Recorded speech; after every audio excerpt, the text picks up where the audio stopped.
The camera pans over a mist-shrouded estate, its towering silhouette barely visible against the eerie twilight. The wind howls through the ancient trees as a single light flickers in a distant window.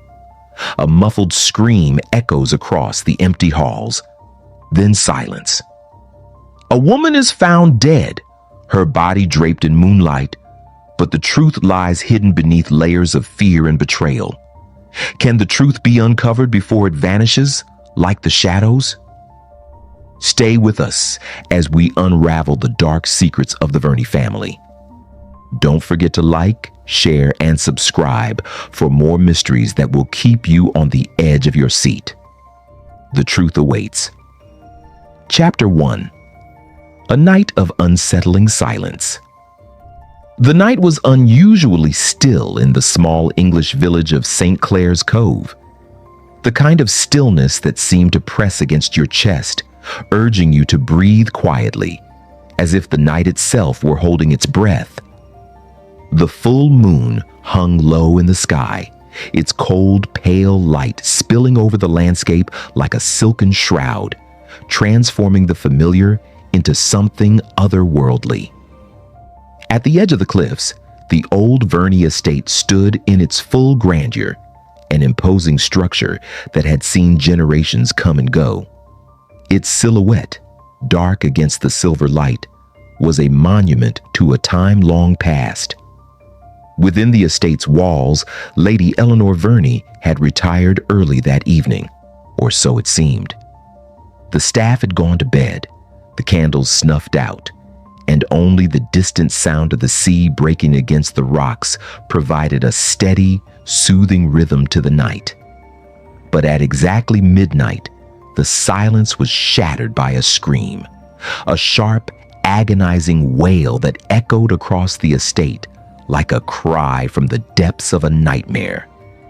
It was the sort of scream that didn't belong to the world of the living, one that seemed to linger in the air long after it had ended. The servants, startled awake, rushed to the source, only to find the garden at the back of the house empty, save for a single, scattered trail of rose petals leading to the lighthouse, standing like a lonely sentinel at the edge of the cliffs. The body of Lady Eleanor was found a few moments later, crumpled at the foot of the lighthouse, her eyes wide open as if frozen in an expression of shock. The moonlight cast a cold glow on her pale face, highlighting the final moments of her life. She was surrounded by a few scattered objects, a torn lace from her dress caught in the old iron railing, and a delicate silver cufflink engraved with a simple M. The only signs of struggle were the faintest of footprints, barely visible in the sand. Yet there was no sign of a struggle, nothing that suggested she had been attacked. A sense of unease spread through the estate as the body was taken inside, and word of the tragedy reached Hercule Poirot, who was summoned urgently from London. It was a case that seemed straightforward at first, an unfortunate accident perhaps, a fall, a misstep in the night's quiet darkness. Yet Poirot, with his unmatched instinct, knew better. There was something off about this murder, something beneath the surface waiting to be uncovered. Poirot arrived under the cover of darkness, his sharp, methodical mind already beginning to process the information. He stepped onto the grounds of the estate, the heavy scent of the sea mingling with the scent of damp earth.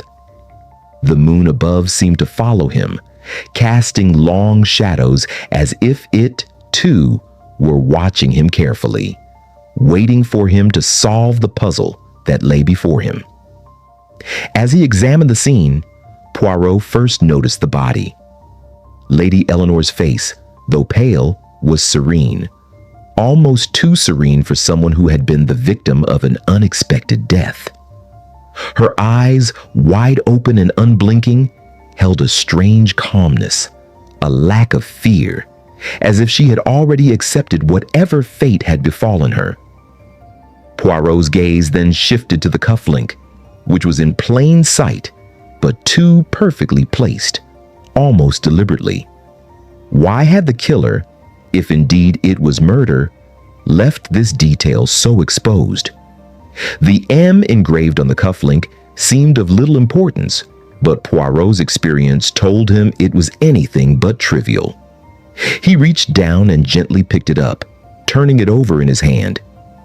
It was as though the piece of jewelry was quietly whispering something to him. But what? The torn lace was another peculiar detail. It wasn't a piece of any ordinary fabric. The delicate lace, with its intricate pattern, seemed as if it had been tugged free in a moment of panic. Poirot knew lace like this. He had seen it in places he had visited, worn by women of wealth and status, those whose lives were often caught up in complex webs of secrets and lies. The footprints, faint but unmistakable, were another clue that piqued Poirot's curiosity. They led toward the lighthouse, but did not circle it, as if the killer had not lingered.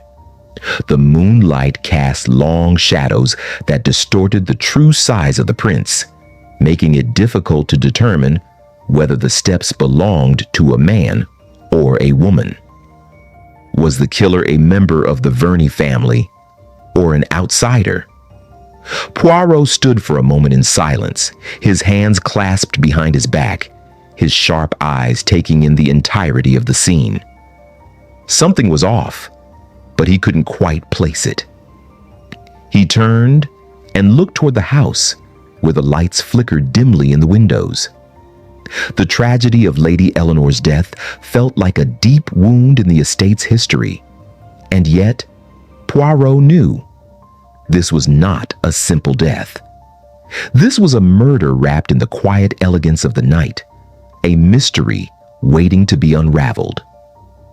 "I am not mistaken," Poirot murmured to himself. "The game is afoot." And with that, Hercule Poirot, the little gray cells already stirring to life, stepped away from the scene, ready to begin his pursuit of the truth. The village, the estate, the people, everyone and everything would have to be examined, no stone left unturned, until he could reveal the secrets that lay hidden in the shadows. The moon had revealed the body, but it was Poirot who would uncover the truth beneath the surface. Chapter 2. The Clue in the Garden. The following morning, as the village of St. Clair's Cove awoke to another quiet day, the heavy air from the night before still clung to the landscape, as though the very earth was holding its breath. The sun, hidden behind a veil of mist, barely peeked through the horizon, casting a diffused light over the Verney estate. The scene at the lighthouse was no longer as pristine and haunting as it had been under the moonlight, but instead appeared muted, as if the very soul of the place had retreated into the fog. Poirot arrived early, as was his habit, and immediately set his gaze upon the garden. The garden, which had once been Lady Eleanor's sanctuary, now felt like a crypt, an eerie, still place where something unspeakable had taken place. The rose bushes, their blossoms still fresh and dewy, seemed to mock the sudden death of the woman who had nurtured them with such care. Yet Poirot's sharp eyes missed no detail. Everything, no matter how seemingly insignificant, held the key to the puzzle. Lady Eleanor's last steps had been taken through this very garden, a place she adored, where she often walked in quiet contemplation. It was here, amidst the overgrown hedges and fragrant flowers, that Poirot began his search. The gardener, Mr. Avery, was already there, nervously tending to the roses, his hands trembling as they pruned the stems. His eyes darted about as Poirot approached, But he said nothing, as though he feared to speak too much of the events of the previous night. Poirot, ever polite and measured, stood a short distance away, his gaze following the trail of crushed petals beneath his feet. "Mr. Avery," he began, his voice soft and soothing. "Lady Eleanor, she loved this garden, did she not?" Avery nodded quickly, wiping his brow with the back of his hand. "Yes, sir. She spent hours here, tending to the flowers. Always peaceful, always serene." His voice faltered, and he added, "Until last night?" Poirot studied the man carefully.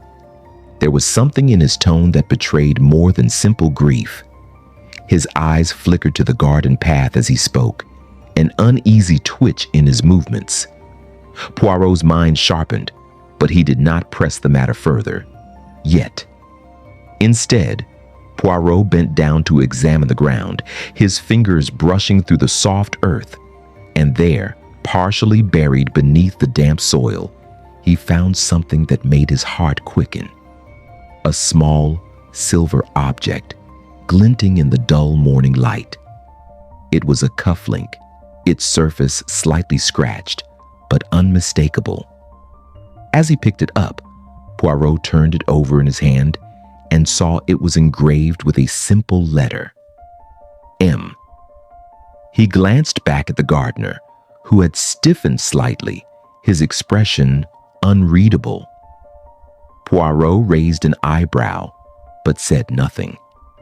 The cufflink was a clue, but the meaning was still unclear. Why had it been hidden here, far from the scene of Lady Eleanor's death? And what significance did the letter M hold? Poirot's mind worked in overdrive as he stood, dusting off his hands. "Tell me, Mr. Avery, did anyone else come to this garden last night? Did anyone see anything unusual?" Avery hesitated, his face flushing with sudden apprehension. "No, sir. Nothing unusual. I didn't see anyone, but the wind was fierce last night, and I was inside most of the time." Poirot smiled gently, his gaze softening. "Of course. But you were not outside, you say. Were there any signs of disturbance? Something out of place?" The gardener hesitated again, as if wrestling with his conscience. Finally, he spoke in a low voice. I thought I saw something strange when I went to lock the shed by the garden gate. Just a shadow, but it moved quick, like someone walking through the flower beds. I thought it was just the wind at first, but now I wonder." Poirot's eyes narrowed ever so slightly. A shadow in the garden, just after midnight. A figure moving through the flowers, unseen by anyone else. This was the first real hint of something sinister. Poirot tucked the cufflink into his pocket, his mind piecing together the fragments of the puzzle. "Thank you, Mr. Avery. You have been very helpful," Poirot said, his voice calm, his expression inscrutable. He turned and made his way towards the mansion, but his mind remained in the garden, tracing the path of the shadow, piecing together the significance of the cufflink, and considering the possibility that the gardener knew more than he had let on. As Poirot entered the mansion, he was met by a figure he had not yet questioned. Miss Margaret Verney, Lady Eleanor's sister. She stood by the staircase, her figure outlined against the soft light streaming through the windows.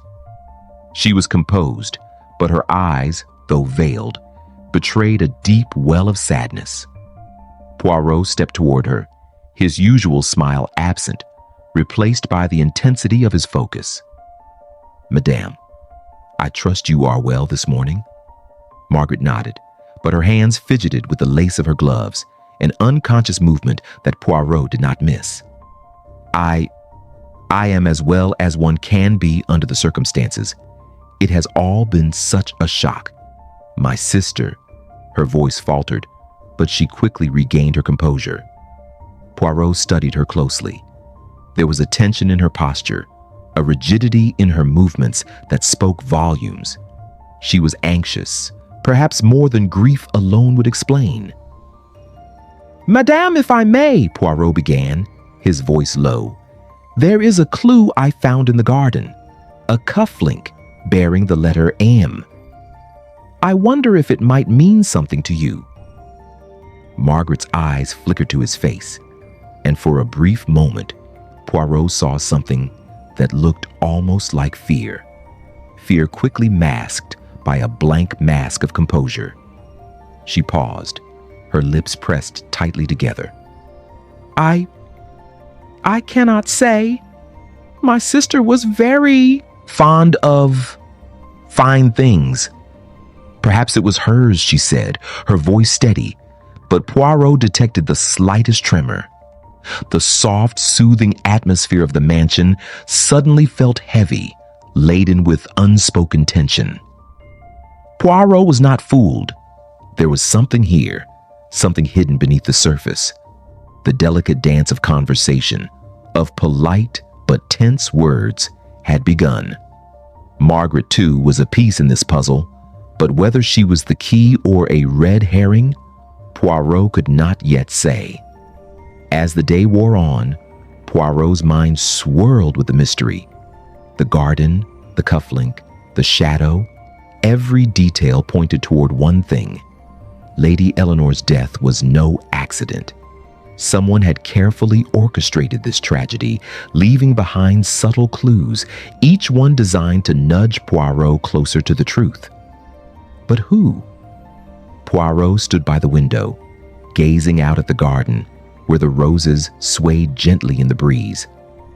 There was an unsettling calm here, a tranquility that hid something dark beneath its surface. The garden had whispered its first secret, but Poirot knew there was much more to uncover, and he would not rest until the full truth was laid bare. Chapter 3. The first suspects.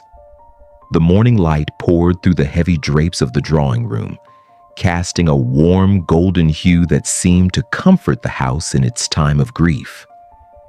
Yet for all the softness of the light, there was a coldness that lingered beneath the surface of the Verney estate.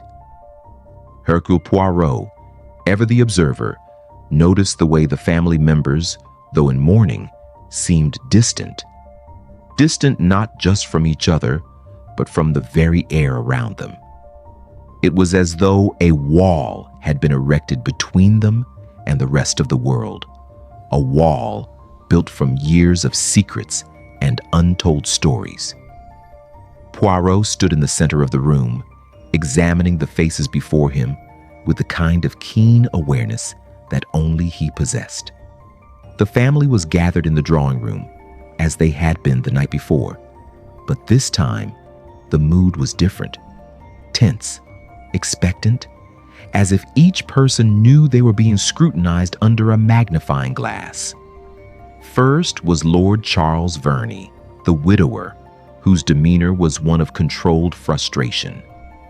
He stood near the fireplace, his hand clenched around a glass of brandy, his posture rigid, as if holding himself together by sheer force of will. There was a certain air about him, an arrogance that had not been dulled by his wife's death. Poirot could see it in the way his eyes darted to the clock, then to the door, as though wishing for the entire affair to simply resolve itself and leave him to his own affairs. Next, Miss Margaret Verney, the deceased sister, stood by the window. She had an air of composure, but Poirot's sharp eyes saw the slight trembling of her hands as she folded and unfolded the hem of her shawl. Her face, while outwardly calm, carried a deep sadness, and her eyes were filled with something else, a secret she was desperately trying to keep hidden, even from herself. And then there was Dr. Leonard Moore, the family physician, a man of quiet intellect whose aloof presence seemed to distance him from the emotional turmoil around him. His thin lips were pressed in a tight line, and his gaze was focused, not on Poirot, but on the mantel, as though contemplating a puzzle that only he could see. Poirot turned his attention back to the room, his gaze taking in the details with precision. The bookcases lined with leather-bound volumes, the worn but elegant furniture, and the faint smell of lavender that clung to the air. Yet beneath the calm exterior of the room, Poirot could feel the undercurrent of tension. Everyone here had something to hide. With a calmness that belied the tension of the situation, Poirot spoke, his voice smooth but firm. "Madame, Monsieur, I would ask you all to consider your positions in this most tragic matter. For you see, in every death, there are questions that must be answered, truths that must be uncovered. And as my dear friend Captain Hastings often says, the truth always comes to light, like a candle burning away the darkness." The room fell silent. Poirot's words hung in the air like a soft echo. He stepped forward, his hands clasped behind his back, and began his observations, methodical as always. "Lord Verney," Poirot said, his eyes narrowing ever so slightly, "you appear to be a man of great authority in this household. Yet I wonder, what were your movements last night? Were you in the house at the time of your wife's death?" Lord Verney's grip tightened on his glass, and for a brief moment, his expression faltered. But then he recovered, as though the question itself was an affront to his character. "I was in my study, Poirot, alone, working. I heard nothing until the news reached me. I'm afraid I can't offer any insight into the matter. I am simply as shocked as you, Monsieur Poirot." Poirot's gaze flickered briefly to the glass of brandy in Verney's hand. The drink was nearly full, untouched, which struck him as odd. If Verney had indeed been in his study, surely he would have sought some comfort in it. Yet here it was, pristine, as though deliberately avoided. "And Miss Margaret," Poirot continued, his voice soft but compelling, "you were close to your sister, yes? You shared a bond. Yet I cannot help but notice the unease in your eyes. Something is troubling you. Perhaps something you did not wish your sister to know." Margaret's hand trembled slightly, but she composed herself with remarkable grace. Her eyes met Poirot's, but they quickly darted away, as though she were unwilling to be seen so vulnerable. "My sister, Eleanor, she was a private woman, Monsieur Poirot. There were things I knew, things I could never speak of. But no, I did not harm her. I loved her dearly." Poirot's lips curved upward, though the expression lacked warmth. "I did not suggest you harmed her, madame. But I am curious. Why does your sorrow seem so distant, so contained, when the death of a loved one typically brings forth a wave of emotion?" Margaret blinked, her lips parting as though she might respond, but the words did not come. The silence stretched between them like a thin, taut wire. Poirot then turned to Dr. Moore, who had remained quiet throughout the exchange. "And you, Monsieur Moore? A man of science, of reason. You are a trusted friend of the Verney family, no? Tell me, did you know of Lady Eleanor's health? Was she suffering from any condition, perhaps one that might explain this tragedy?" Dr. Moore's face remained impassive, but there was something in the tightness of his jaw that betrayed him. "Lady Eleanor was in good health, Poirot.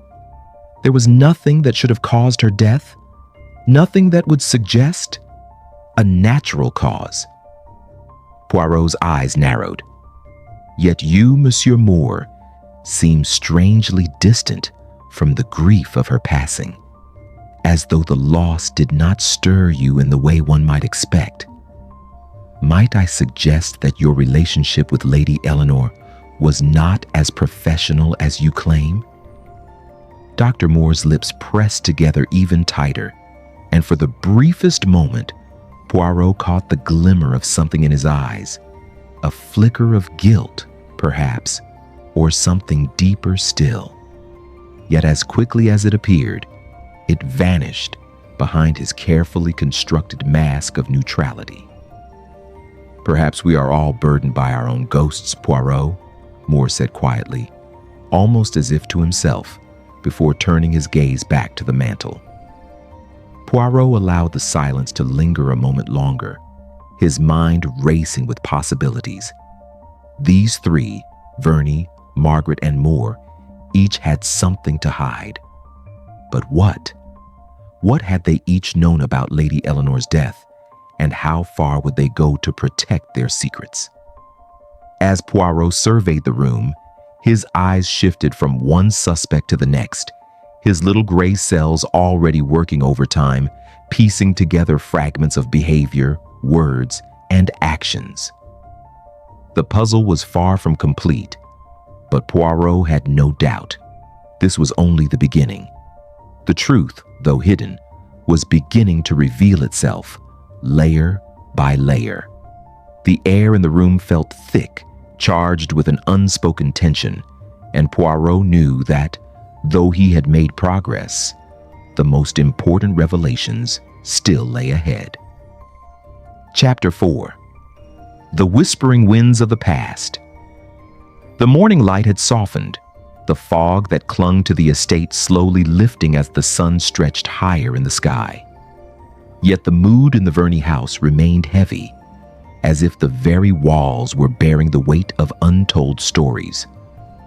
Hercule Poirot's investigation had already cast a long shadow over the once tranquil household, and with every passing hour, the puzzle grew more intricate, more elusive.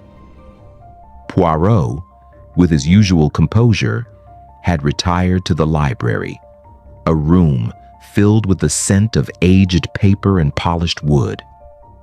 The room itself seemed to hold secrets of its own. Thick curtains draped across the windows, keeping the sunlight at bay, while the shelves were lined with leather-bound volumes, their spines worn from years of use. It was here, amidst the quiet solitude, that Poirot began to delve deeper into the past of Lady Eleanor Verney. For in the past, he knew, lay the answers that would unlock the mystery of her death. The family had been reticent, unwilling to speak of the past. Too many old wounds, too many buried truths. But Poirot, with his gentle persistence, had already begun to untangle the threads of history. The more he learned, the more he felt the oppressive weight of something lurking just beneath the surface. Something that had been kept hidden, perhaps for a lifetime. As he sat by the fire, Poirot's eyes flickered across the room, landing on a small, faded portrait of Lady Eleanor, which rested on the mantel.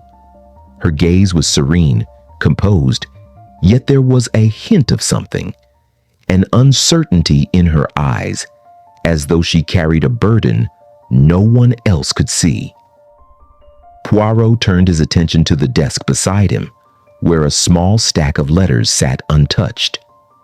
They were written in a delicate, flowing hand, the handwriting unmistakable. Lady Eleanor had written these letters, but to whom? The faintest hint of curiosity tugged at Poirot's mind as he lifted the first letter from the pile and read through it. The letter was addressed to a man named Richard Kelsey, a name Poirot did not recognize. The words on the page spoke of a secret meeting, a promise to keep their relationship hidden from the rest of the world. The final words of the letter read, "If anyone ever knew of us, Eleanor, it would ruin everything. You must never tell Charles." Poirot set the letter down carefully, his brow furrowed in thought. A secret affair. This was the first time he had come across mention of another man in Lady Eleanor's life. The secrecy, the sense of betrayal, it was all too familiar, a pattern he had seen in many cases before. But this man, Richard Kelsey, who was he? And why was Lady Eleanor so intent on keeping her relationship with him a secret? Poirot leaned back in the chair, his fingers steepled beneath his chin as he turned over the implications of the letter. The connection between Richard Kelsey and Lady Eleanor was clear, but it was also clear that the affair had been long buried, carefully hidden beneath layers of time. Had Lord Verney known of this relationship? Did Margaret know? Or was this a secret kept from everyone in the family? The sound of footsteps interrupted his thoughts, and Poirot looked up to see Miss Margaret Verney standing in the doorway. She seemed more composed than before, but there was a new tension in her posture, a reluctance to speak of things long buried. "You found something, haven't you?" she asked, her voice soft yet laced with an undeniable edge. Poirot did not answer immediately. He simply looked at her, his eyes measuring, his expression unreadable. Then with a deliberate slowness, he spoke. "Madame, there are many things hidden in the past, things that are better left untouched. But I find myself wondering if you knew of Lady Eleanor's secret. The man she wrote to, Richard Kelsey. What can you tell me of him?" Margaret's face blanched for the briefest moment, and Poirot watched as the calm facade she had maintained for so long faltered. Her eyes darted to the letter Poirot had left on the desk, and for a long moment she remained silent, her lips pressed together as though weighing her words carefully. "Richard Kelsey was an old friend of the family," she said at last, her voice faltering slightly. "He and Eleanor had known each other long before Charles and I came into the picture. But," she hesitated, her fingers nervously twisting the fabric of her dress, "but I never thought their relationship went beyond friendship. They were close, yes, but Eleanor would never have betrayed Charles." Poirot's gaze never wavered as he continued to study her. "So you knew of Richard Kelsey, but you were unaware of the nature of his relationship with your sister?" Margaret swallowed, her eyes dropping to the floor for a moment. I did not know everything, but Eleanor was a private woman, Monsieur Poirot. She did not share her feelings with anyone, not even me." Poirot nodded slowly, the pieces of the puzzle slowly starting to fall into place. It was clear now that Lady Eleanor had lived a life much more complicated than anyone had let on. The affair with Richard Kelsey, the secrecy surrounding it, and the desperate attempt to keep it hidden from her husband. These were all part of a greater story, one that had been buried for years. But why had Lady Eleanor kept this secret for so long? And more importantly, why had it been so important to her to protect it? Poirot stood up, his fingers brushing the edge of the letter before he slipped it back into its envelope. "Madame, I believe the key to understanding Lady Eleanor's death lies within this secret.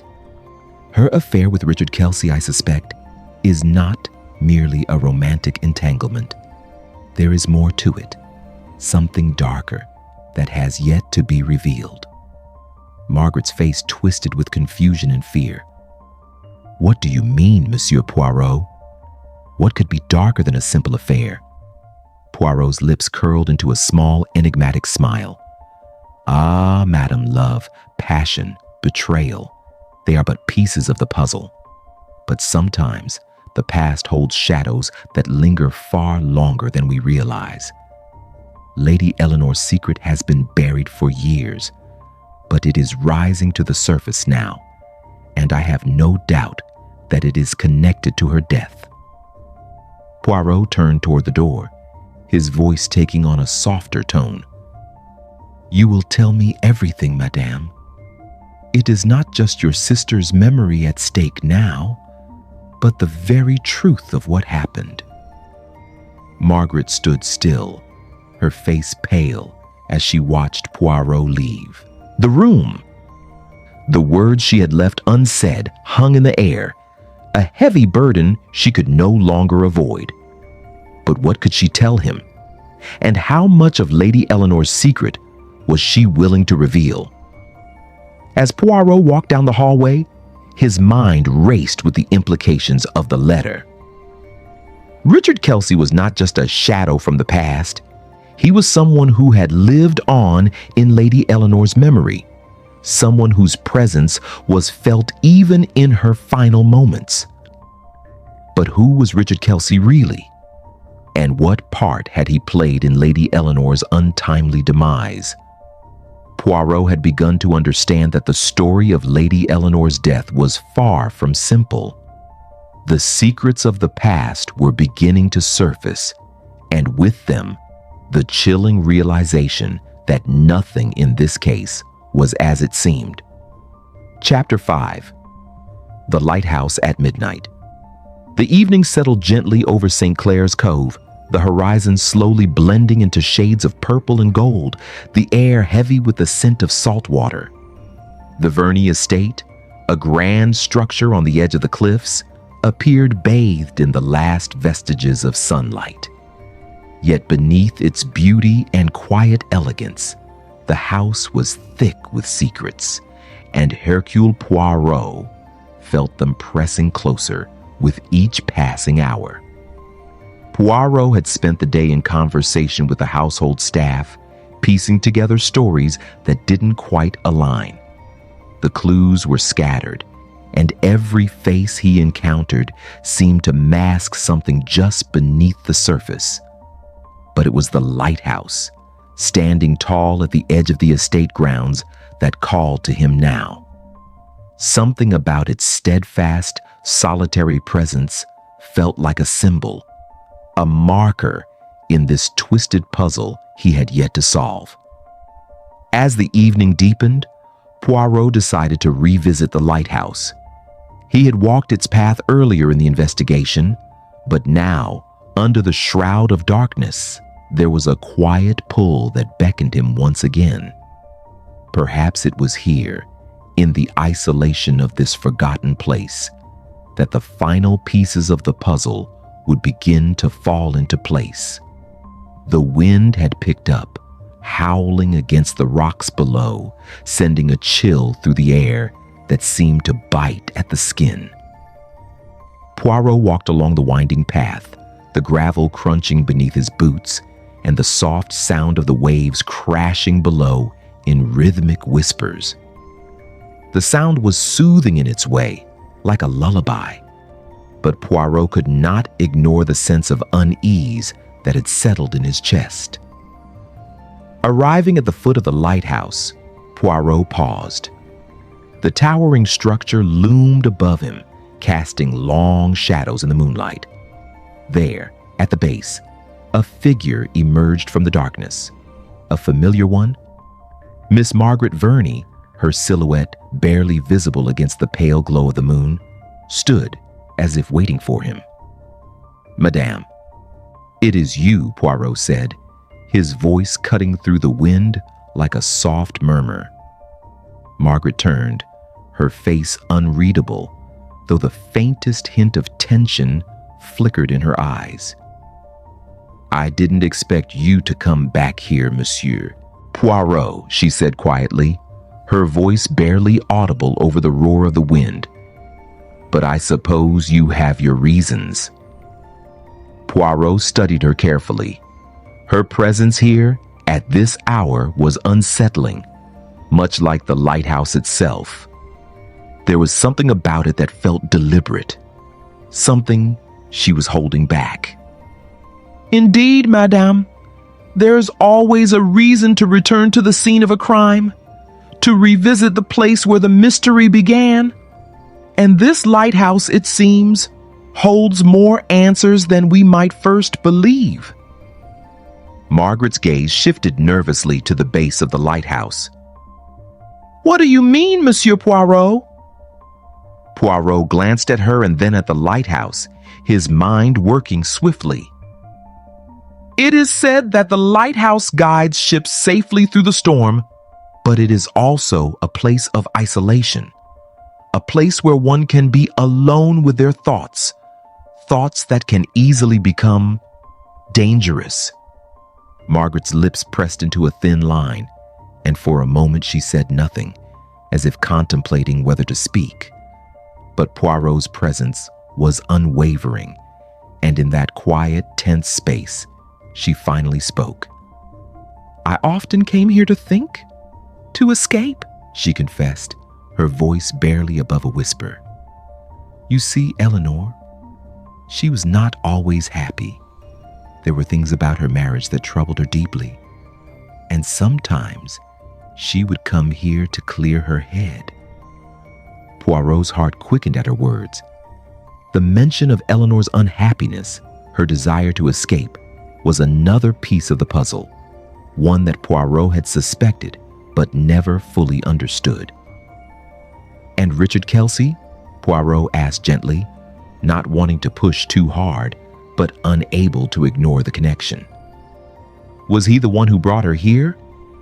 Margaret stiffened, her eyes narrowing in the dim light. You know about Richard Kelsey, she said, her voice a mixture of surprise and guarded defensiveness. Eleanor, she confided in me about him, but I never knew the full truth. I only knew that her heart was torn between the life she had and the life she wanted, and that pain, it drove her to find solace in the strangest places.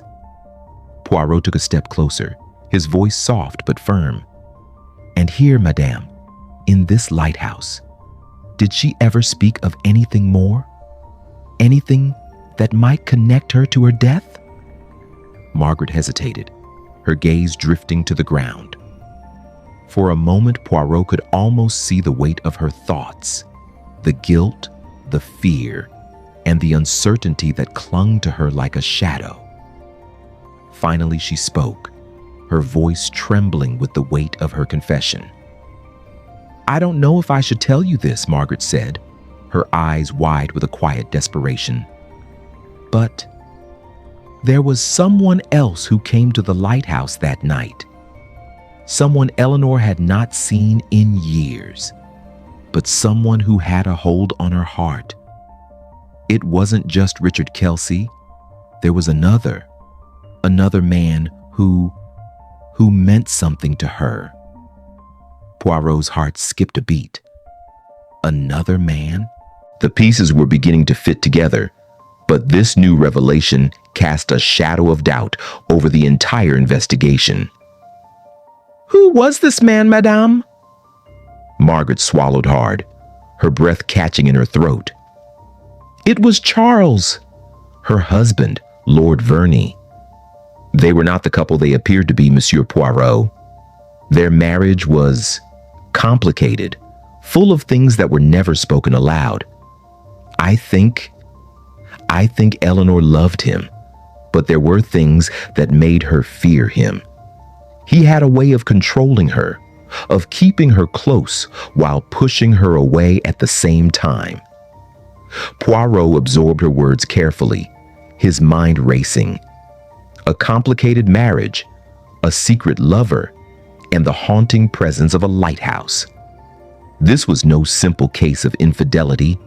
It was a tangled web of emotions, betrayal, and fear, all playing out under the quiet, watchful eye of the Verney estate. Did you ever speak to her about this, madame? About the fear you sensed in her? Margaret shook her head, her eyes closing briefly as if to shut out the memories. I tried to help her. I tried to understand, but Eleanor, she was so afraid of losing everything. She feared what would happen if the truth came out.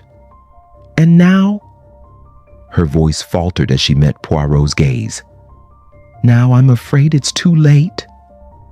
Poirot stepped back slightly, his eyes scanning the lighthouse as though looking for answers hidden in its walls. The truth was coming to the surface, layer by layer, but it was still shrouded in darkness. The fear that had haunted Eleanor, the control Lord Verney had over her, and the mysterious third party, all of these pieces were coming together to form a picture that Poirot could not yet fully decipher. As the wind howled around them, Poirot felt a sudden stillness settle in his chest. He knew that the lighthouse held more than just the memories of Eleanor's pain. It was the key to everything. Here, in the isolation of this place, the final piece of the puzzle would reveal itself, and Poirot was ready. "Thank you, madame," Poirot said gently, his voice calm but resolute. "You have been most helpful, but I believe we are not finished here. There are still questions to be answered, and I have no doubt that we will find the truth, no matter how deep it is buried." As Margaret stepped back into the shadows of the lighthouse, her figure slowly fading into the night, Poirot stood for a moment, watching the waves crash against the cliffs below. The answers were within reach, but they remained veiled in darkness, like the light from the lighthouse, a beacon that could only guide those brave enough to face the storm. Chapter 6. The Hidden Diary. The dawn arrived slowly, the first light filtering through the heavy curtains of the Verney estate, bathing the house in a soft golden glow. It was a calm, almost serene morning, the kind that suggested a fresh start. Yet for Hercule Poirot, the stillness only deepened the mystery. The house, with its long corridors and quiet rooms, seemed to echo with the weight of the secrets it held. The air was thick with unspoken truths, each room a silent witness to the tragedy that had unfolded the night before. Poirot had spent the early hours of the morning in the study, carefully reviewing the documents that had been left untouched by the family. The letters, the accounts, the financial records, all of them were pieces in the puzzle, but none seemed to offer the clarity he sought. It was as though Lady Eleanor had lived her life with a sense of quiet deflection, hiding the truth in plain sight, buried beneath layers of normalcy and routine. But Poirot knew, as he always did, that even the most mundane of things could hide a secret. He turned his attention to the bookshelf across the room, where a row of old leather-bound books stood, their spines faded with age. As he stepped closer, Poirot's eyes fell on one particular volume, a small, unremarkable journal, its cover worn and cracked from years of use. He reached for it slowly, his fingers brushing against the rough leather, and as he opened it, he found a yellowed piece of paper hidden inside. The paper, fragile and creased, was an entry in Lady Eleanor's handwriting. Poirot's sharp eyes scanned the delicate script.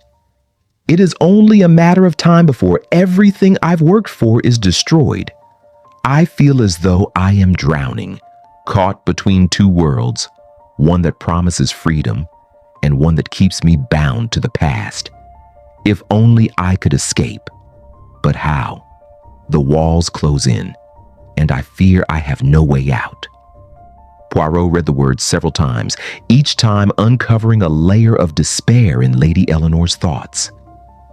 This was not the detached observation of a woman resigned to her life.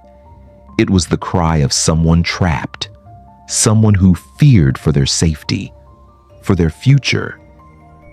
The journal was a glimpse into the heart of a woman who had, until now, kept her fears hidden from those closest to her. It was clear now, This wasn't just an affair or a troubled marriage. It was something deeper, something darker. Poirot set the journal aside and began to search the desk, his mind already piecing together the puzzle. There had to be more. A woman like Lady Eleanor wouldn't leave such a raw entry without some sort of explanation. He needed to understand the context of her fears, to find the root of her anxiety. As he sifted through the papers on the desk, Poirot's fingers brushed against another item, a small, rectangular envelope. It was old, the edges yellowed with age. He hesitated for a moment, then slid it from its resting place. The envelope was sealed, but not tightly. There was a sense of urgency in its preservation, as though it had been placed there with great care. With a soft tug, Poirot opened the envelope and pulled out a letter. The handwriting was different, stronger, more deliberate. He recognized it immediately. It was Richard Kelsey's handwriting. The letter, dated years before, was addressed to Lady Eleanor. Poirot read through the lines, the tone of the letter becoming more and more unsettling with each sentence. "Eleanor, I cannot be the one to keep you trapped in your gilded cage any longer.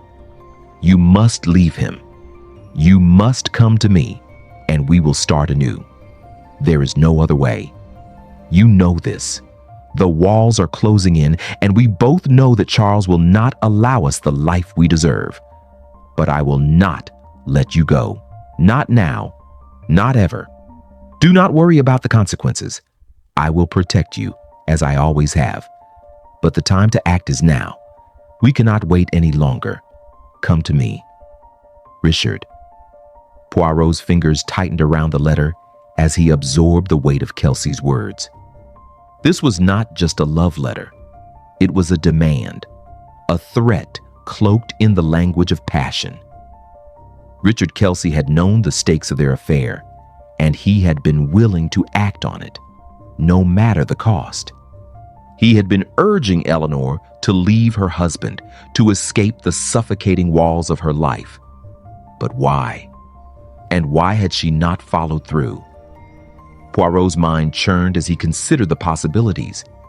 It was clear that Lady Eleanor had been in turmoil, caught between two worlds.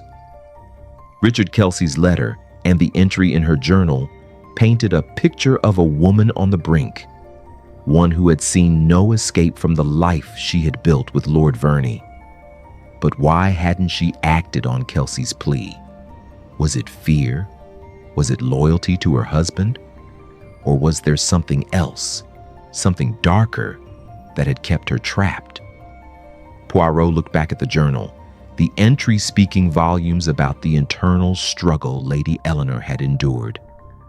She had been terrified of her situation, yet she had been unable to make the choice to leave.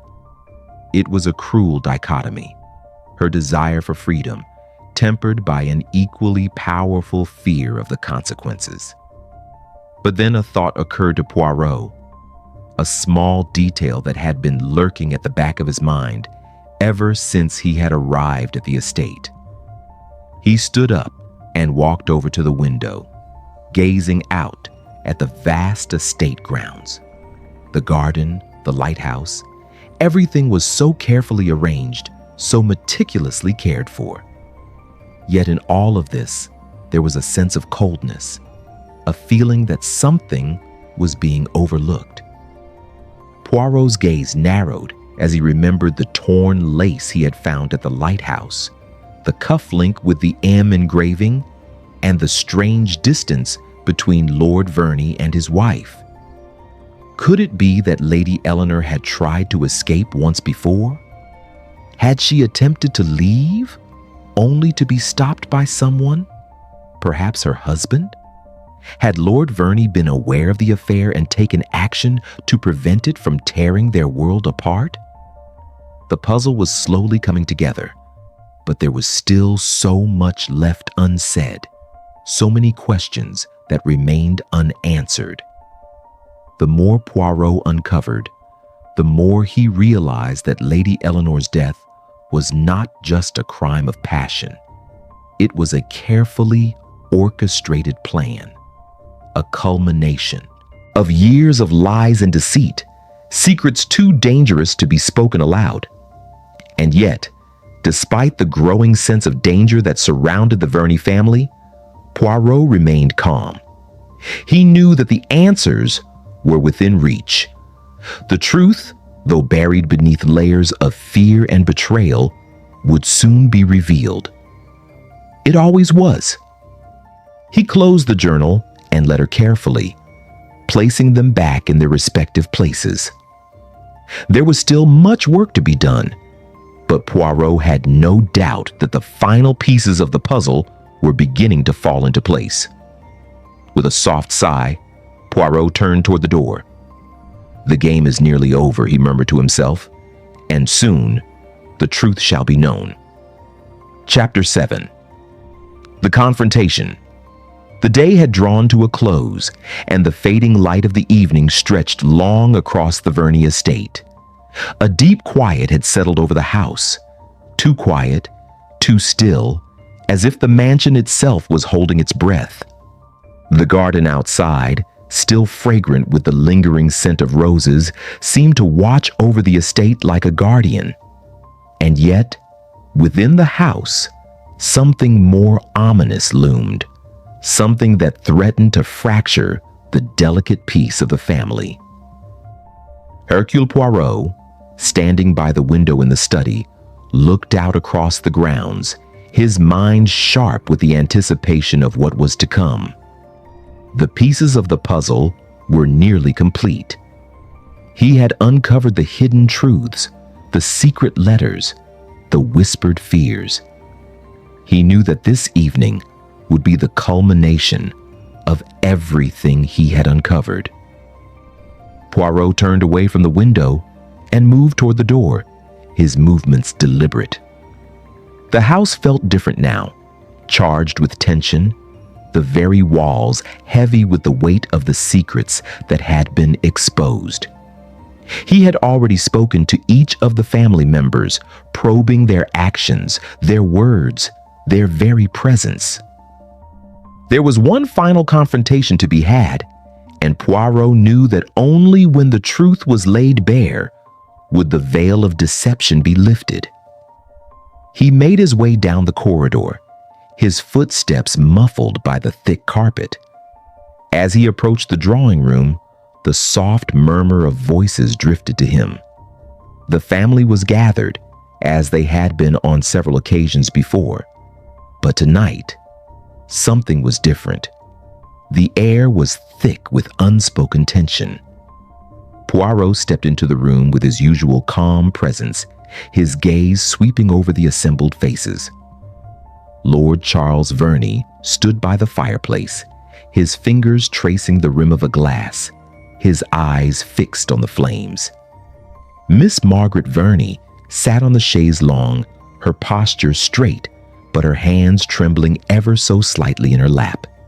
And there, standing near the window, was Dr. Leonard Moore, his usual aloofness replaced with an edge of restlessness.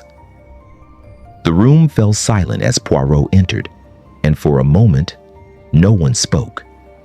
The only sound was the crackling of the fire, its warmth in stark contrast to the coldness in the air. Poirot stood in the center of the room, his eyes narrowing as he surveyed each of them. "Ah, mon cher, it is clear that we have reached the moment of truth," he said softly, his voice smooth but carrying an undeniable weight. "The time has come to confront what has been hidden in the shadows. The truth is always revealed, even if it is buried deep." Lord Verney's gaze flickered briefly toward Poirot, but his expression remained unreadable. He took a slow sip from his glass, his hand trembling ever so slightly. Miss Margaret shifted in her seat, her eyes darting nervously from Poirot to her brother. Dr. Moore's lips were pressed tightly together, his body language tense as though preparing for something inevitable. Poirot began his slow, deliberate walk across the room, his eyes never leaving the three suspects. "We are all here because of one reason, and one reason alone: Lady Eleanor Verney. Her death, though tragic, is not without its answers. The time for deception is over." He paused in front of Lord Verney, his sharp gaze catching the man's eyes.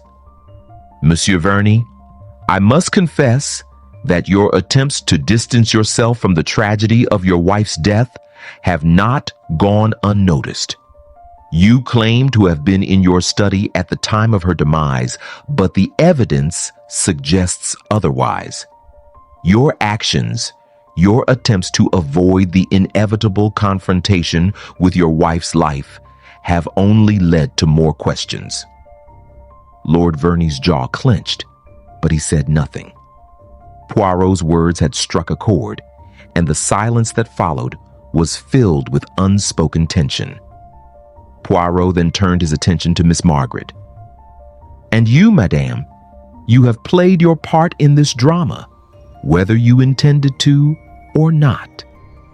Your concern for your sister was genuine, but it was your silence, your reluctance to speak of the past, that has made your role in this tragedy all the more significant."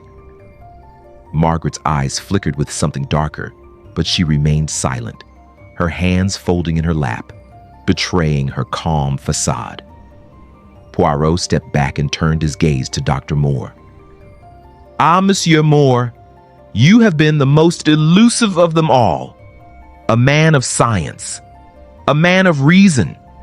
Yet there is a subtlety to your behavior that does not escape my notice. Your cold detachment, your inability to truly mourn Lady Eleanor's passing, it tells me that you knew more than you let on." Dr. Moore's expression remained unchanged, but the tightness in his shoulders betrayed his unease. He shifted his weight, his hands fidgeting by his sides. Poirot smiled gently, his voice softening, but the weight of his words was undeniable. "You see, I have learned much over these past days. I have uncovered letters, diaries, and hidden truths. I know of Lady Eleanor's affair with Richard Kelsey, of her desperate attempts to escape a life she could no longer bear.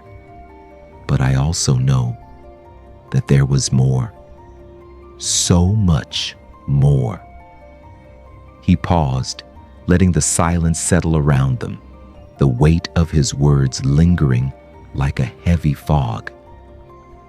Lady Eleanor's fear, her need to escape, was not just born from her relationship with Kelsey. No, it was born from something deeper. It was the controlling, suffocating grip of her marriage to you, Lord Verney. And it was the ever-present shadow of the man standing before you, Dr. Leonard Moore. The room held its breath. Poirot continued, his voice gaining strength. "You, Monsieur Moore, were not just a family friend. You were her confidant, her lover in secret. You knew of her unhappiness, and you knew of her fear. You were the one who urged her to leave, just as Richard Kelsey had. But you, too, kept her trapped in the same way. You wanted her, but you never allowed her to be free." The room seemed to shudder as Poirot's words landed with finality. Margaret gasped softly, her hand flying to her mouth in shock. Lord Verney's expression hardened, and Dr. Moore's lips pressed into a thin, tight line. Poirot's eyes never left Dr. Moore. "The truth, monsieur, is that you played a part in her death. You had your reasons, perhaps, but your betrayal, your manipulation, led to the very thing you sought to avoid, the truth coming to light." Dr. Moore took a step back, his hand brushing against the edge of the fireplace as though searching for some sort of anchor. "You're wrong," he said, his voice shaking, though he quickly tried to steady it. "I didn't kill her. I only... Poirot raised a hand, cutting him off gently. You didn't kill her, no. But you set the stage for her death. You pushed her into a corner, and when she tried to escape, she was met with the very force that had held her captive all along. The room fell into a heavy silence. Poirot turned to Lord Verney, his gaze cutting through the man's defensive posture. And you, monsieur, knew of this, didn't you? You knew about the affair, about the manipulation. You knew that your control over your wife had driven her to the brink, but you chose to ignore it. Your indifference led to her suffering. Lord Verney's face darkened, but he remained silent. Poirot turned to the entire group, his voice calm but firm. This was not just a crime of passion. It was a crime of control, of fear, and of suffocation. The truth is that each of you played a part in Lady Eleanor's death. But now, at least, you must face it. The room was thick with tension, the air heavy with the realization of the web of lies that had been woven around Lady Eleanor's life. Poirot's confrontation had torn through the layers of deceit, revealing the core of the tragedy that had unfolded here. And though the answers were now clear, the damage was done. The Verney family, shattered by the truth, stood at the crossroads of guilt and regret. Poirot, ever the observer, took a slow, deliberate step toward the door. It is done, he said softly, his voice a quiet echo in the room. The truth has been revealed. The shadows are gone, and now only the consequences remain. With that, Hercule Poirot left the room, his footsteps echoing softly in the silence, leaving behind the weight of the truth and the knowledge that justice had, at last, been served. Chapter 8. The last revelation. The evening sky outside the Verney estate had deepened into twilight, the horizon fading into hues of dark blue and purple. The quiet hum of the evening was punctuated only by the distant crash of waves against the cliffs below, the sound familiar, yet somehow unsettling, like a reminder of the deep mysteries yet to be uncovered. Inside the estate, the atmosphere was heavy, as though the house itself had been holding its breath for far too long. Hercule Poirot sat in the drawing room, alone for the moment, his thoughts swirling like the mist gathering on the estate grounds. He had spoken his piece, uncovered the hidden truths, and brought the shadows to light. Yet in his mind, something still gnawed at him, a lingering question that had yet to be fully answered. He could feel it in the air, a quiet but insistent call, a reminder that the case was not yet complete. The fire crackled softly in the hearth, its warm glow casting flickering shadows on the walls. Poirot's sharp eyes, however, were focused elsewhere, not on the flames, but on the stillness of the room. He could hear the soft ticking of the clock on the mantel, the rhythmic sound of time passing, as though the house itself were waiting for something that had yet to unfold. It was then that the door creaked open, and Miss Margaret Verney stepped into the room. Her figure, bathed in the dim light of the fire, seemed almost ethereal, a fragile silhouette against the backdrop of the grand room. Her face was pale, her expression unreadable, yet there was something in her eyes, a depth of emotion, a heaviness that Poirot had not seen before. She closed the door behind her with a soft click and stood there for a moment as if gathering the strength to speak. Poirot did not immediately rise from his chair, but he offered her a quiet nod, his expression gentle but expectant. "Please, madame, come sit," he said, his voice as calm and soothing as ever, though the weight of the moment was not lost on him. He had known that this confrontation was inevitable. The final piece of the puzzle was yet to be revealed, and Margaret, despite her earlier attempts to remain distant, was now stepping forward with the truth. Margaret took a seat on the edge of the chaise longue, her posture stiff, but her hands clasped tightly in her lap. She did not speak immediately. Instead, she looked into the fire, her eyes far away, as though lost in the echoes of the past. Poirot waited, his gaze steady, giving her the space she needed. His sharp mind was already turning over the possibilities, but he knew that this moment, this final revelation, would require patience. He would not push her. He would allow her to speak when she was ready. Finally, after what seemed like an eternity, Margaret exhaled softly, her shoulders slumping as if releasing some unseen burden. She turned her gaze toward Poirot, her eyes filled with an emotion he could not quite place. Sadness, guilt, but something else, something deeper.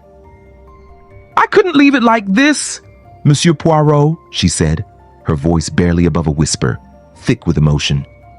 I thought I could hold it all inside, protect the family, protect my brother. But the truth is too much. It has always been too much. And now I see it all so clearly." Poirot's eyes softened, his expression never wavering, but his mind sharpened. He knew that this was the moment when the last thread of the mystery would be pulled free, and the final hidden truth would come into the light. Margaret took a deep breath, her fingers trembling as they fidgeted with the lace of her sleeve. "Eleanor, my sister, she was so much more than I ever let on. I thought I knew her, thought I understood what she was going through. But I didn't. I couldn't." Her voice faltered, and she quickly wiped a tear from her cheek, her composure slipping for the first time. Poirot sat forward slightly, his voice gentle. "Madame, you are not to blame. What you knew and what you did not know are two separate matters. You could not have controlled her life. None of us can." Margaret's lips trembled as she nodded, but the weight of her words continued to bear down on her. "No, Monsieur Poirot, you don't understand. I knew about everything. Eleanor's fears, her doubts, her love for Richard Kelsey. I knew she was torn between him and Charles, between freedom and duty. But there was something more, something I didn't want to see, something I never wanted to believe." Poirot leaned in, his voice a soft murmur. "What was it, madame? What is it you've kept from me?" Margaret's eyes flickered with something unreadable, and for a moment she hesitated. The silence between them was heavy, thick with the unsaid. Finally, her words came, each one heavier than the last. "It was Charles, my brother," she whispered, her voice trembling with a mixture of fear and regret. He knew everything about the affair with Kelsey, about the way Eleanor felt trapped, suffocated by her marriage. He had always known." Poirot's eyes narrowed, the realization settling over him like a cloud, dark and heavy. "You mean to say that Lord Verney was not just unaware of his wife's pain, but that he actively sought to control it?" Margaret's face crumpled in sorrow. "Yes, he didn't just ignore it. He manipulated it. He knew Eleanor was unhappy, and he played on her fear of losing him. He made her believe that she couldn't live without him, that she had nowhere to go. And when he found out about Kelsey, about her desire to escape, he did everything in his power to make sure she stayed, whether she wanted to or not." Poirot's heart quickened as the pieces of the puzzle clicked together. The threads of control, manipulation, and fear had all been woven into the tragic tapestry of Lady Eleanor's life. Lord Verney, driven by a need to possess and dominate, had suffocated his wife to the point of no return. Her death had not been an accident. It had been the tragic, inevitable result of years of psychological manipulation. Margaret's voice broke the silence. But it wasn't just Eleanor. Charles used his power over me too, over all of us. He tried to control everything, tried to keep us all under his thumb. I wanted to help her. I wanted to make her free, but I was too scared. I didn't want to lose everything, my family, my place in society. And now it's too late. Poirot's expression softened with understanding, yet the weight of the revelation was undeniable. This was the heart of the tragedy. The suffocating control of a man who believed that love could be forced, that freedom could be denied. He took a deep breath and nodded. Madame, you are not alone in your guilt. You sought to protect your sister, but fear held you back. And now, in this moment, the truth is finally spoken. Margaret looked up at him, her eyes filled with a quiet, desperate need for absolution. Do you think anyone will understand? Will they see that it wasn't just her fault? That we were all complicit? Poirot's voice was soft, but filled with a wisdom born of years of experience. The truth, madame, is always difficult to accept. But once spoken, it cannot be erased. And though the consequences may be painful, at least the weight of the secret will no longer burden you. Margaret's face seemed to soften, the burden of her silence lifting, if only slightly. Thank you, Monsieur Poirot, she whispered. Thank you for finding the truth. Poirot stood, his figure silhouetted by the soft glow of the firelight. The truth has always been there, madame. You simply needed the courage to face it. As he turned to leave, the final weight of the mystery lifted from his shoulders. He had uncovered the darkness that had cast its shadow over the Verney family for so long. The truth was out, and with it, the quiet, unsettling calm that follows the storm. And yet, as Poirot stepped out into the hallway, he couldn't help but feel the quiet ache of the lives that had been forever changed by the unspoken truth. The case was solved, but the cost was clear. The shadows had been lifted, but in their place, only the silence remained. Chapter 9. A Quiet Justice. The estate was still, the evening air carrying with it the cool embrace of a gathering mist. The sky above had darkened to a deep velvet hue, and a low mist began to curl around the edges of the grand Verney estate, enveloping the house in an almost ethereal silence. The once bustling halls, filled with the sound of footsteps and the quiet murmur of conversations, now felt like a tomb, quiet space where only the echoes of the past lingered.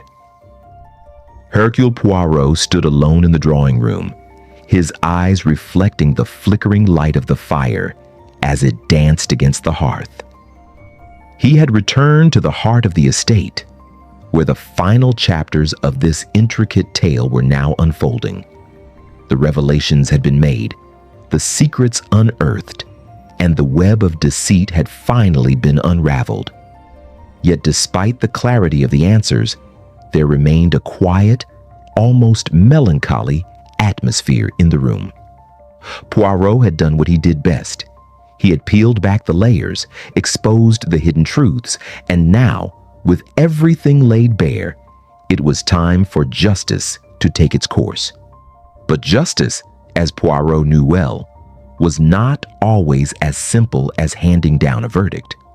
In some cases, it was an inner reckoning, a quiet acknowledgement of the damage done. It was an acceptance of the consequences, both for the victims and the perpetrators, even when the outcome could not undo the pain. A soft knock at the door interrupted Poirot's thoughts, and he turned to see Miss Margaret Verney standing there, her face as pale as the light of the moon that now filtered through the windows. Her eyes were filled with a quiet sorrow, and for the first time, her composure seemed fragile, as if the weight of her confession had finally begun to take its toll. "Monsieur Poirot," she said, her voice steady but thin, "I wanted to thank you for everything you've done, for uncovering the truth. I know it wasn't easy, but I am grateful." Poirot's gaze softened, and he motioned for her to enter, his voice gentle yet firm. "Madame, it is not for gratitude that I work. It is for justice. The truth, once spoken, is like a river. It must flow, no matter the cost." Margaret stepped into the room, her movements slow, almost hesitant. She looked to the fire, but her gaze seemed distant, as if she were searching for something far beyond the flickering flames. "I never thought it would come to this," she said quietly, her words tinged with regret. "I never thought that the truth would destroy everything. I should have done something sooner, but I was afraid. We were all afraid." Poirot nodded, understanding the weight of her words. "Fear often keeps us silent, madame, but the truth is a powerful thing. It has a way of forcing us to confront what we'd rather leave behind."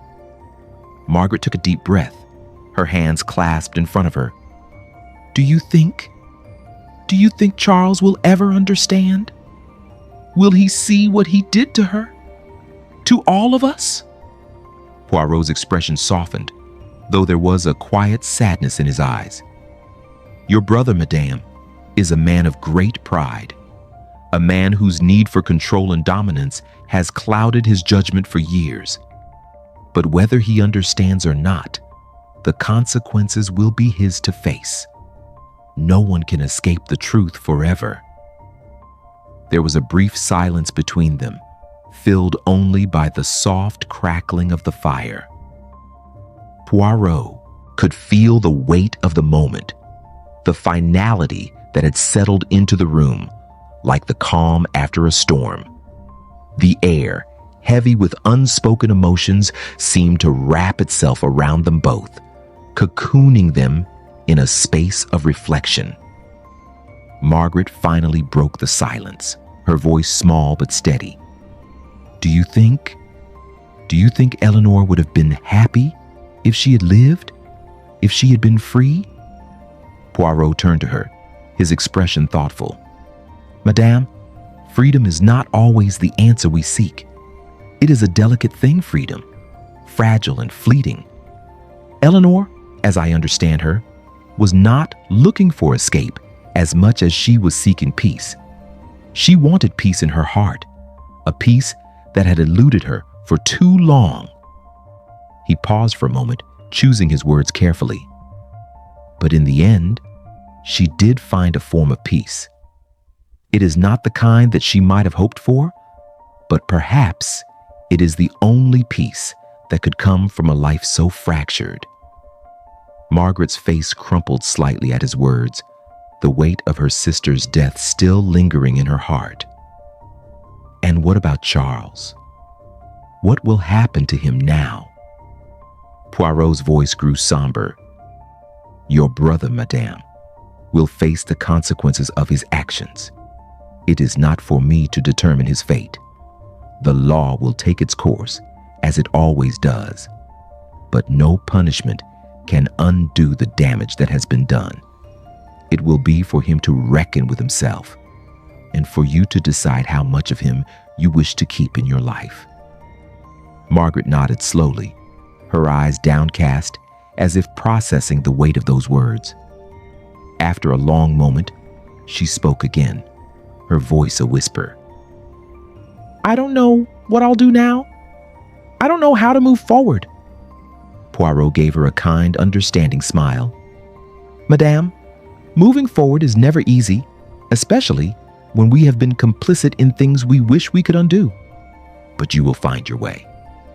Slowly, yes, but with time, you will heal. The truth has been spoken, and now you can live with it, free of the burden of silence." Margaret looked up at him, her eyes filled with both sadness and something else, a quiet acceptance. "Thank you, Monsieur Poirot, for showing us the way, for bringing the truth to light, even when it was so difficult." Poirot's smile widened just slightly, his eyes gentle but unwavering. "It is the role of every person to seek the truth, madame, no matter the cost. And in the end, it is the truth that sets us free." With those final words, Poirot stood and turned toward the door. Margaret's quiet, pained gaze followed him as he walked toward the hallway, the sound of his footsteps echoing softly in the stillness. The case was, in its own way, complete. The truth had been uncovered. The tangled web of secrets had been unraveled, and the Verney family would now have to face the consequences of their actions. But for Poirot, the work was never truly done. The shadows of the past may have been lifted, but they left behind a quiet, lingering sadness, a reminder of the fragile nature of human relationships and the consequences of our choices. As Poirot stepped out of the room, he paused for a moment, looking back over his shoulder at the now empty drawing room. The Verney estate, once a symbol of wealth and power, now seemed like an empty shell, its grand halls silent, its secrets laid bare. But in the silence, there was a strange kind of peace. Poirot's footsteps echoed in the hallway, soft but sure. The world outside the estate was still, the evening mist curling in around the grounds like a quiet blanket. He knew that there would always be more cases, more mysteries to solve. But for now, at least, the truth had been uncovered, and with that, the ghosts of the past could begin to fade. As the door to the estate closed softly behind him, Poirot allowed himself a moment of peace. Justice had been served, and for once, the world seemed still, quiet, and at rest. Chapter 10. The Aftermath. The estate at St. Clair's Cove stood like a monument to the past, bathed in the soft glow of the early morning light. The mist that had rolled in from the sea the previous evening had dissipated, leaving behind a crisp, clear dawn. The grand house, once filled with the turmoil of family secrets and untold lies, now seemed silent, almost peaceful, as if the weight of its hidden past had been lifted, if only for a moment. Inside the house, all was quiet. The long corridors, once filled with hurried footsteps and whispered conversations, now echoed only the soft creak of the wooden floors. The servants, who had once tiptoed around the estate, now moved with a quiet ease, as though the tension that had hung in the air for so long had finally evaporated. It was as if the house itself was breathing a sigh of relief, its soul cleansed. Hercule Poirot sat in the library, a room that had once seemed full of shadows, but now felt open, bathed in the golden light of the morning. The walls, lined with books, seemed to reflect the quiet peace of the new day. Poirot, however, was not at peace. His mind was still sharp, still turning over the events that had unfolded here, still searching for any final piece of the puzzle he might have missed. He had solved the case. The truth had been laid bare, and the answers had been found. Yet despite the clarity of the solution, a sense of unease lingered. The truth, though revealed, had shattered lives, perhaps irreparably. Lady Eleanor Verney was gone, and the family she had once been a part of was broken, its facade irreparably fractured. Even in the quiet aftermath, Poirot could feel the ripple of that destruction. As he sat, his eyes drifted to the window. The morning sun filtered through the trees outside, casting long, dappled shadows on the lawn. In the distance, the lighthouse stood tall and unyielding, its light having guided many ships safely to harbor. Yet here, at the Verney estate, there was no harbor, no place for the family to anchor themselves from the storm they had weathered. Poirot's thoughts were interrupted by the soft sound of footsteps approaching. He turned to see Margaret Verney standing in the doorway, her figure outlined by the light behind her. She had changed since their last conversation. The weight of the truth had shifted something within her, and though the sorrow was still evident in her eyes, there was a quiet determination in her posture now, a sense of acceptance, if not peace. "Good morning, madame," Poirot greeted her gently, offering her a small, comforting smile. Margaret gave him a tight nod, though her lips remained pressed together, as though holding back something unsaid. She stepped into the room slowly, her movements deliberate, as if she were unsure of her place within the house now that everything had been revealed. She paused by the window, her gaze far away, lost in the sprawling view of the estate grounds. "I've been thinking," she said softly, her voice barely above a whisper, "about everything, about Eleanor and Charles, and what comes next." Poirot said nothing, simply waiting for her to continue. He had learned long ago that silence was often the best invitation for someone to speak their truth, and he could see that Margaret was struggling to find the words. Margaret exhaled slowly, turning to face him. "I don't know if I can ever forgive Charles for what he did, for how he suffocated Eleanor, but I don't know how to move on either. He is still my brother. He's still my family." Poirot regarded her with quiet compassion. "It is difficult, is it not, to reconcile love with the pain that love can sometimes cause? But, madam, forgiveness is not a burden you must carry. It is for you to decide if you wish to forgive, but it is not your responsibility to heal all wounds. Sometimes, time alone can do that."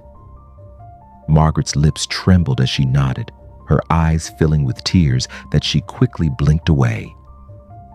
"And what of Charles? What will happen to him?"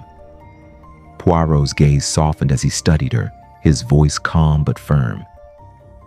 "The law will take its course, madame. He will face the consequences of his actions just as all must. But whether or not he understands the depth of what he has done, that I cannot say. Some men are beyond redemption, and others are simply lost, caught in a web of their own making. It is not for us to judge, but for him to reckon with himself." Margaret closed her eyes briefly, as though contemplating the weight of his words. "And what about me, Monsieur Poirot? What happens to me? I've lived in the shadow of secrets for so long. I don't know what to do with the truth now that it's out." Poirot smiled gently, his expression both understanding and knowing.